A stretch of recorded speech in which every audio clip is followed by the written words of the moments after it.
Good morning everyone. अब बात कर रहे हैं अपन प्री ऑपरेटिव नर्सिंग केयर के बारे में। तो प्री ऑपरेटिव नर्सिंग केयर का मतलब क्या है कि ऑपरेशन से पहले, अगर इसकी डेफिनेशन की अगर बात करें अपन, तो क्या होगा कि preoperative nursing care is the preparation and management of a patient prior to surgery. कहने का मतलब प्रिपरेशन है और मैनेजमेंट है किसका, पेशेंट का, सर्जरी से पहले। वो क्या कहलाता है, preoperative nursing care. It include both physical and psychological preparation. ये दोनों को ही इंक्लूड करता है, फिजिकल और साइकोलॉजिकल प्रिपरेशन को, राइट। तो सबसे पहले अपन यहाँ पे देखते हैं कि प्री ऑपरेटिव क्या है। प्री ऑपरेटिव में जो रोल ऑफ नर्सेज हैं, role of nurse in the preoperative phases में, तो नर्सेज की रेस्पॉन्सिबिलिटीज़ क्या क्या हैं वो आप स्क्रीन पे देख सकते हो। जैसे प्री ऑपरेटिव असेसमेंट करना होता है नर्स को, किसको, जो प्री ऑपरेटिव नर्स है उसको प्री ऑपरेटिव असेसमेंट करना होगा। ऑब्टेनिंग इन्फॉर्म कंसल्ट, उसको एक कंसल्ट लेना होता है, किससे, पेशेंट से।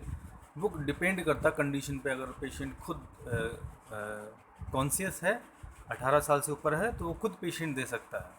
अदरवाइज गार्जियन से ले सकते हैं, और hospital policy in case of emergency, right. तो ये डिफरेंट डिफरेंट सिचुएशन में होते हैं, वो अपन आगे पढ़ेंगे। उसके बाद में रोल क्या होगा, जैसे pre operative teaching, pre operative teaching करवाना, कि पहले उसको बताना कि सर्जरी सर्जरी का टाइप बताना, किस प्रकार से सर्जरी करते हैं, कितना टाइम लगेगा, कितने दिन तक हॉस्पिटलाइज रहना पड़ेगा पेशेंट को, क्या बेनिफिट है, क्या इसके कॉम्प्लिकेशन हो सकते हैं। तो ये सभी टीचिंग किस में आती है, प्री ऑपरेटिव टीचिंग। उसके बाद में है physical preparation of patient, patient को फिजिकली प्रिपेयर करना। जैसे सर्जरी में क्या करना होता है, किसी बॉडी पार्ट को ओपन करना होता है, उससे पहले उस स्किन की प्रिपरेशन होना ज़रूरी है।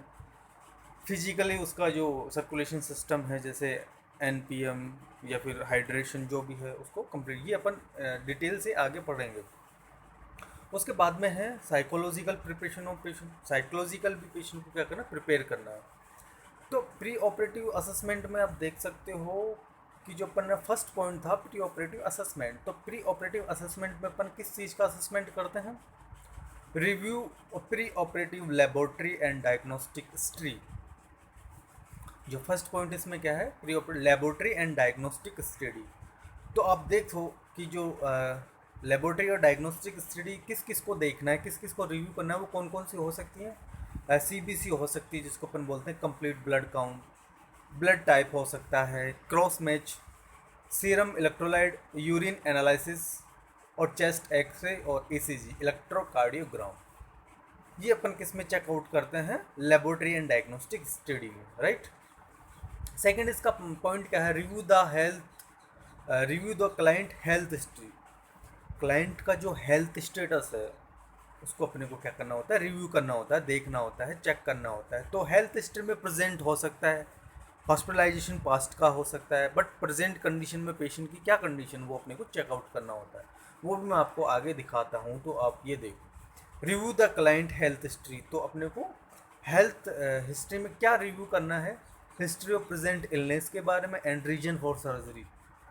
जो प्रेजेंट इलनेस है उसकी हिस्ट्री लेनी है, और इस सर्जरी के पीछे रीजन क्या है वो अपने को मेंशन करना होता है। इसके अलावा अपन पास्ट मेडिकल हिस्ट्री ले सकते हैं, मेडिकल कंडीशन ले सकते हैं कि ये एक्यूट है या क्रोनिक है, ये जो प्रॉब्लम है जिसके रिगार्डिंग सर्जरी की जा रही है, ये प्रॉब्लम अभी का है या फिर बहुत पुराना है। प्रीवियस हॉस्पिटलाइजेशन एंड सर्जरी, अगर पहले कोई हॉस्पिटल में कोई एडमिट था या फिर अन्य प्रकार की कोई सर्जरी हुई है, उसके बारे में अपने को पूछताछ करनी होती है। History of any past problem with anaesthesia, अगर पास्ट किसी मतलब पहले अगर पेशेंट के साथ में कोई सर्जरी की गई है, उसको एनेस्थीसिया देने के बाद में अगर कोई प्रॉब्लम क्रिएट हुई है, ऐसी अगर कोई सिचुएशन है, ऐसी कोई कंडीशन है, तो उसको अपने को क्या करना होता है, मेंशन करना होता है। एलर्जी के बारे में पूछना होता है कि आपको कोई एलर्जी तो नहीं है किसी ड्रग से, एनेस्थीसिया से, वॉट एवर। प्रेजेंट मेडिकेशन के बारे में, कौन कौन सी मेडिसिन पेशेंट ले रहा है, substance abuse, alcohol, tobacco, drug, इन सभी के बारे में अपने को क्या करना होता है, पूछताछ करनी होती है, लिखना होता है, असेस करना होता है, ये किस में आता है? प्री ऑपरेटिव असेसमेंट में।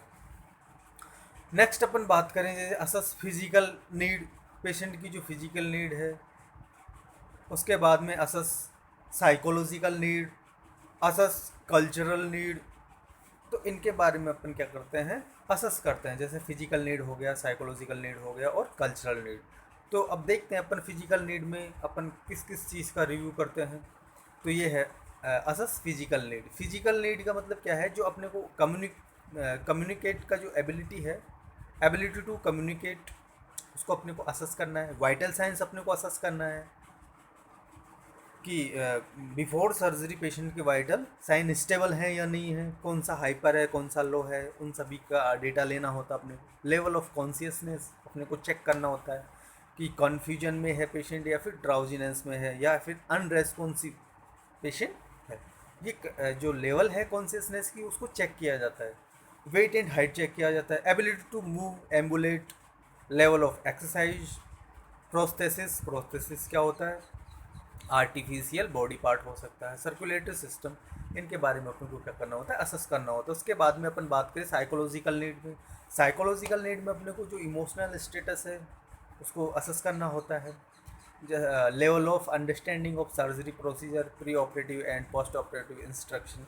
अपने को यही भी पता करना होता है कि पेशेंट का जो कितना समझ पाता है, जो सर्जरी हो रही है, जो सर्जिकल प्रोसीजर हो रहा है, उसको कहाँ तक पेशेंट का अंडरस्टैंडिंग लेवल है, उसको भी अपने को असेस करना होता है कि पेशेंट कहाँ तक समझ रहा है इस चीज़ को कि आपकी सर्जरी हो रही है। उसको अपन इंस्ट्रक्शन दे रहे हैं कि ऑपरेशन से पहले बताया जा रहा है कि आपको ऑपरेशन किया जा रहा है, ऑपरेट किया जा रहा है इस कंडीशन में, इससे ये प्रॉफिट हो सकते हैं, कुछ कॉम्प्लिकेशन हो सकते हैं। पोस्ट ऑपरेटिव में आपको इस प्रकार रखा जाएगा, ये मेडिसिन चल सकती है, इतने टाइम तक आपको हॉस्पिटल रखा जाएगा।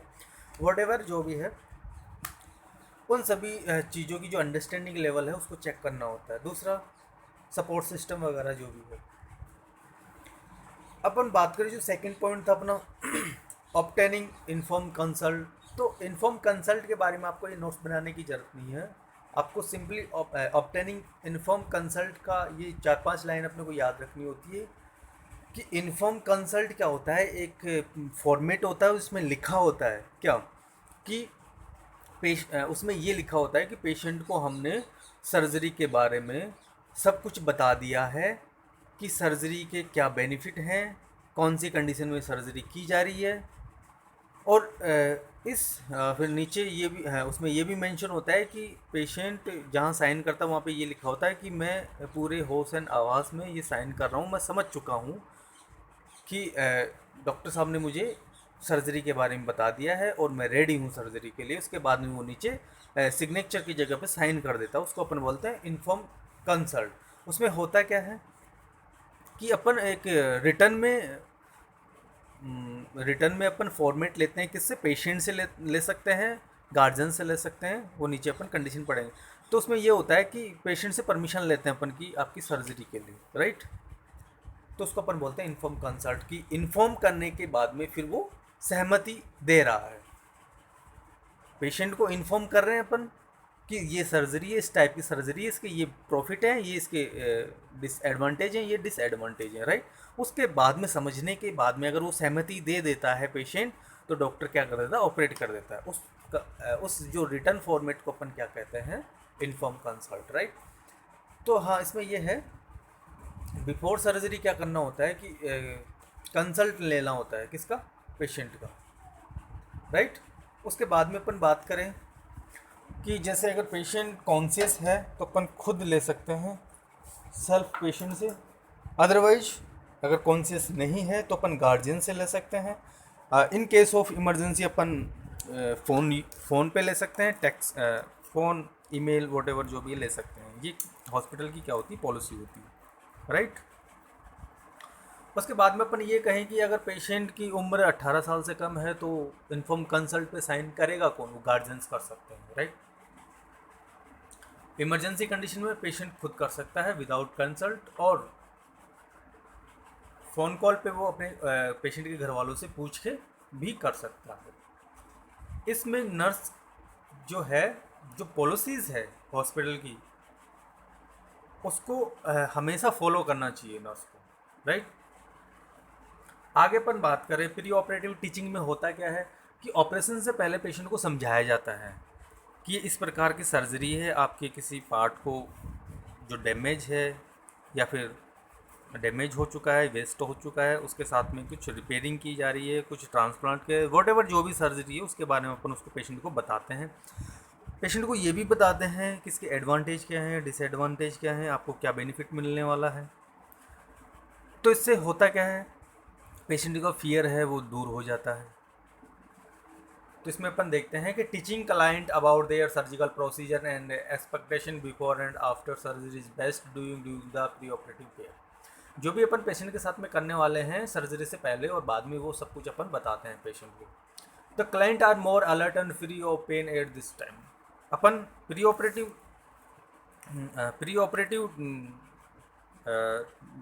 टीचिंग में मतलब कि ऑपरेशन से पहले ही अपन पेशेंट को टीच क्यों करते हैं, क्योंकि इस टाइम पे पेशेंट ज़्यादा एक्टिव होता है, सतर्क रहता है और पेन फ्री रहता है, तो वो आसानी से समझ जाता है और समझने की इच्छा रखता है, राइट। उसमें यह भी बताया जाता है कि किस टाइप की सर्जरी है और कितने टाइम तक आपको हॉस्पिटल में स्टे रहना पड़ेगा, कितने टाइम तक आपको मेडिसिन लेनी होगी, राइट। उसके बाद में जो चौथा पॉइंट है फिजिकल प्रिपरेशन। फिजिकल प्रिपरेशन में अपन क्या कौन कौन से पॉइंट इंक्लूड करेंगे, जैसे न्यूट्रिशन फ्लूइड होगा, एलिमिनेशन होगा, hygiene, medicine, sleep, care of valuable का मतलब जैसे ज्वेलरी, जो भी आभूषण हैं उनकी केयर करना, उनको हैंड ओवर कर देना उनके बाद। प्रोस्थेसिस, जैसे कि कोई डेंटिस्ट है या फिर आर्टिफिशियल कोई बॉडी का पार्ट है, उन सभी को इसमें इंक्लूड करता है। स्पेशल ऑर्डर हो सकता है, सर्जिकल स्किन प्रिपरेशन हो सकता है, safety protocol, vital sign, anti embolic stocking, इन सभी चीज़ों को अपन किस में इंक्लूड करते हैं, physical preparation of the patient, right. जैसे न्यूट्रिशन और फ्लूइड में अपन जैसे कि मॉर्निंग में पेशेंट की सर्जरी होने जा रही है तो एनपीएम करना होता है पेशेंट को आफ्टर मिडनाइट, आधी रात के बाद में पेशेंट को अपन क्या करते हैं, एनपीएम, नथिंग पर माउथ, यानी कि पेशेंट को मुंह के द्वारा कुछ नहीं देना होता है, राइट।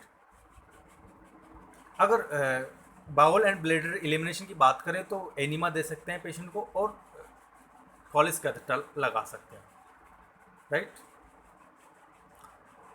उसके बाद में अपन बात करें प्री ऑपरेटिव मेडिसिन, जैसे एंटीमेटिक, एंटीकोलिनर्जिक, सेडेटिव, एंटीबायोटिक, वो अपन दे सकते हैं। स्लिप के लिए अगर पेशेंट को स्लिप नहीं आ रही तो एज ए डॉक्टर्स ऑर्डर अपन क्या दे सकते हैं, एल्प्राजोलम दे सकते हैं।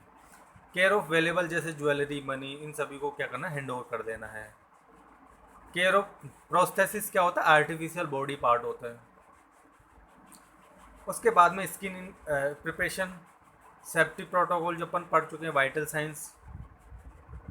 लास्ट में अपन देखते हैं जो फिफ्थ पॉइंट अपना बचा है वो क्या है, साइकोलॉजिकल प्रिपरेशन। साइकोलॉजिकल प्रिपरेशन में क्या होता है कि careful pre operative teaching can reduce fear and anxiety of the patient.